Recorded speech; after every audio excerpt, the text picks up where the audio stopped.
It's official, Meghan Markle is now selling Lily. We knew this was coming. She's doing it against Prince Harry's wishes. When your carefully curated empire of perfection starts visibly crumbling, you need a reset. So the Duchess of Sussex drove to the Children's Hospital of Los Angeles, smiled for a series of very deliberate photographs, and let the hospital's own Instagram account do the rest. Crisis Management 101. Because of what we know now, we will be way more cautious and hesitant of allowing our kids to have access to social media. But the problem is so many parents don't have that awareness. October 29, 2025, Prince Harry sits across from Hassan Minhaj on his podcast and says, and this is a direct quote, "You should be really, really worried, concerned, and cautious about putting photographs of your kids online, especially now with this surge of unregulated AI. You just don't know where it's going to go." Because in no logical, fair, ethical, moral world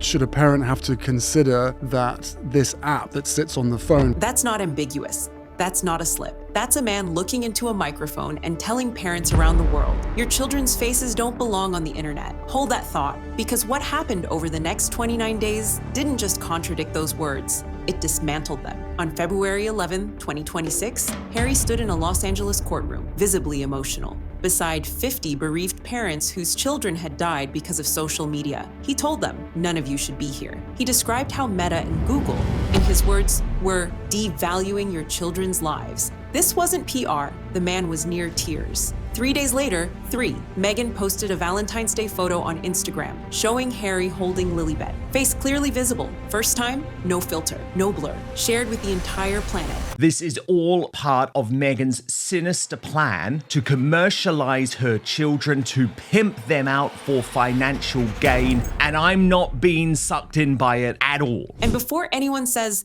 well, that's their own child, their choice. Sure, but Harry didn't say keep other people's kids off social media. He said kids. He said photographs. He said online, there was no asterisk, no footnote reading, unless it's Valentine's Day and the lighting is good. The man who wept beside grieving parents on Tuesday watched his wife post their daughter's face on Friday. That gap between words and action, it's about to get a lot wider.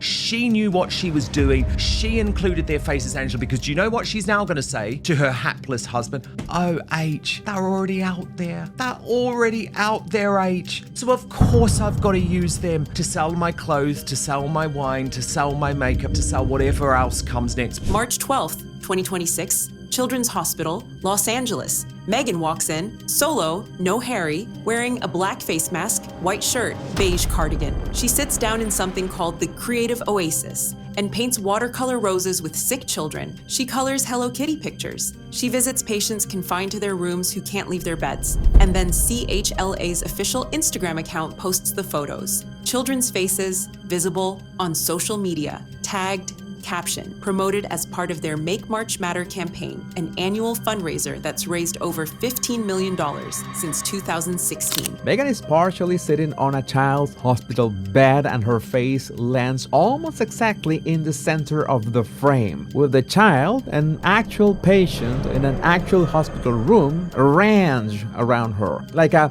studio prop. Here's what CHLA wrote. Today, we were honored to welcome LA's own Duchess of Sussex to CHLA's Creative Oasis, where she spent time painting alongside our incredible patients. Now, before we go any further, this is where I need to be straight with you. This visit was real. CHLA is a legitimate institution with a 125-year history. They invited her, she showed up, she wasn't crashing a ward with a camera crew, but the timing, 29 days after Harry told grieving parents that social media companies were devaluing children's lives. His wife's hospital visit produced photographs of other people's sick children, posted on social media, for a campaign that runs partly on Instagram engagement. Is that Meghan's fault? She didn't run CHLA's account, but she posed for those photos knowing exactly where they'd end up. And that's the part that sat wrong with a lot of people. Angela Levin, royal biographer, author of Harry, Conversations with a Prince, based on 15 months of direct access to Harry, posted on X the next day. And what she wrote landed like a brick through a window. I was told she left after 17 minutes. Same post, She won't let her children be seen, but pushes ill children into daylight so she can have a picture taken of herself being so caring. You might expect the child to be the visual anchor of a photo taken in a children's hospital, but in this one, the child is more of a supporting element. Meghan's face is the subject. The child is,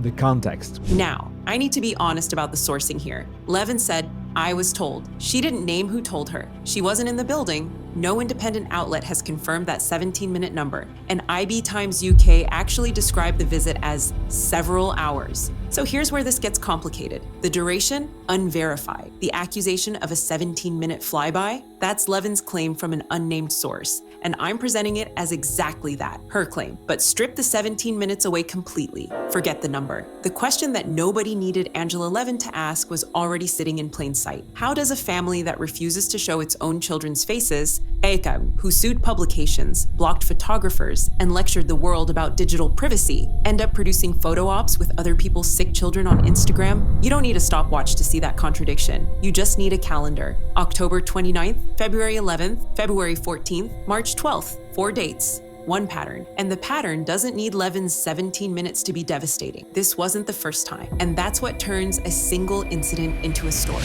They were just looking for the right photo opportunities. They just are desperate to continue to be seen as members of the British royal family. And again, that's what they were trying to do when walking through the ashes. January 10th, 2025, Harry and Meghan visited Altadena and Pasadena 5 days after the Eaton fire ignited. The fire killed at least 19 people, destroyed over 9,000 buildings.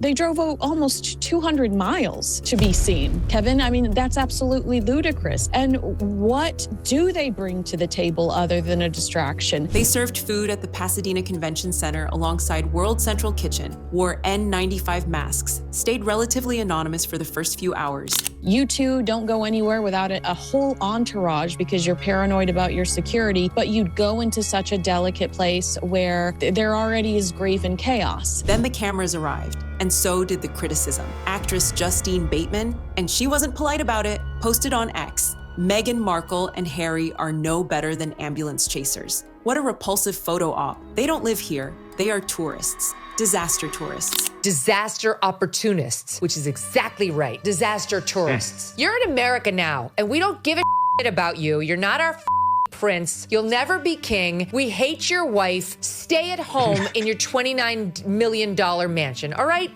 Megyn Kelly called them absolute cretins. Candace Owens mocked the visit. Thomas Markle Jr. went on GB News and said, it's totally wrong what she's done. Tom Bauer, the investigative biographer who's made a career out of writing books that powerful people despise, took it further in his new book, Betrayal, published March 2026. Bauer claims that the couple's advisors suggested the fire visit, that it was coordinated, that the footage shared on Meghan's Instagram was deliberate content, not spontaneous compassion. Now, did Mayor Victor Gordo of Pasadena defend them? Yes. He said, they didn't come out here for publicity. They came out here to work. And fair enough, that's a first-hand witness. But here's the thing about a pattern. 1 visit gets defended by a mayor. Fine. 2 visits get defended by a hospital. Fine. 3 visits? 4. At some point, the question stops being, was this one visit genuine? And starts being, why does every act of compassion come with a photographer and a press cycle? Duchess of Sussex has visited Uvalde in Texas, laying flowers at a memorial for the victims of the mass school shooting. Meghan Markle also donated food and drinks to a blood drive at a local community centre. The Altadena fires, the hospital, and if you look further back, the Uvalde visit in 2022, which generated identical backlash, identical photo ops, identical accusations, same formula, different disaster, and every single time a defender shows up after the cameras leave. Brett Cross, the father of a Uvalde victim, told Newsweek in December 2024 that Meghan arrived without media and did tell them to leave. He said she stayed in contact with his family afterward. That's a genuine act. But it's also the exception that proved the rule, because if every visit started that way, there wouldn't be a pattern to argue about. Tom Sykes at the Daily Beast put it more carefully than most. He wrote on March 13th, the photographs of Meghan Markle surprising young patients at CHLA make me feel a bit queasy. Then he acknowledged, none of this changes the basic fact that Meghan's celebrity presence clearly brought a moment of happiness to children undergoing treatment. Queasy and moved. That's the whole problem in 2 sentences. And now the part that makes this whole conversation messier than anyone wants it to be. Tracy Ryan, mother of 13-year-old Sophie, who has been battling pediatric brain cancer for most of her life, went online after the CHLA visit and said this: Meghan was so warm, kind, and incredibly attentive with Soph. After a week where Sophie wasn't even allowed to leave her hospital room and had only one visitor, that moment meant more to us than words can say. Sophie told her mom she smelled really good. When trolls attacked Tracy for letting her child be used for that grifter's self-promotion, she pushed back. It's easy to judge moments from the outside, but what we experienced was simply kindness. And kindness, especially in a children's hospital that's trying to raise money for sick kids, matters more than anything. And look, that testimony is real. A mother of a dying child says the visit meant something. That carries weight. Nobody watching this should dismiss what Tracy Ryan experienced. But here's where the Tracy Ryan defense actually makes the problem worse, not better. Because nobody is saying Meghan was cruel to a child. Nobody is saying she walked in, sneered at the patients, and stormed off. The accusation was never about what happened inside that hospital room. It was about what happened outside it. The Instagram post, the professional photographs, the timing. 29 days after Harry stood with parents whose children were killed by social media and said the platforms were devaluing their lives. If the visit was about kindness, it didn't need a content strategy. If it was about raising money for CHLA, then say that, own the PR. But you can't campaign against children's faces on social media in February and produce children's faces on social media in March, not without someone noticing. And someone noticed. Think about it from the parents' side. Meghan's own children, Archie and Lilibet, have been shielded from the public for years. Lawsuits filed against photographers, privacy demanded at every turn. Harry himself said he'd wait until they're 21 before letting them near social media. But other people's sick children, their faces appear on a verified Instagram account with 4 million followers within hours of a visit. The shield only extends in one direction. Your children get privacy, their children get a campaign. So where does this leave us?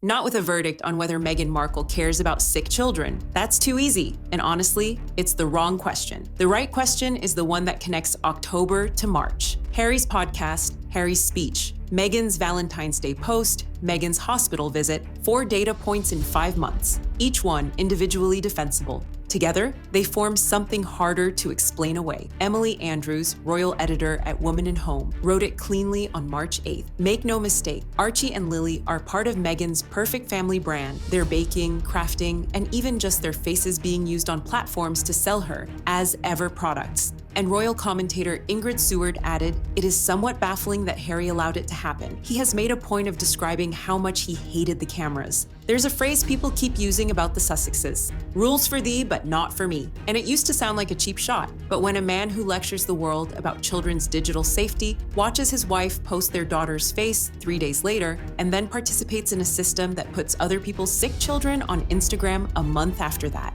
the phrase stops being a cheap shot. It becomes a calendar. And the calendar doesn't lie. But this hospital visit, it's actually not the biggest credibility problem Meghan is facing right now, because Tom Bower's betrayal just dropped. And what he's claiming about the marriage itself makes a 17-minute hospital visit look like a footnote. 5 accusations. 1 Sussex team response. They called Bower deranged. When a couple attacks the author instead of the content, there's usually a reason. That story is waiting for you right now. This is Star Spotlight, where the shine fades and the details tell the truth.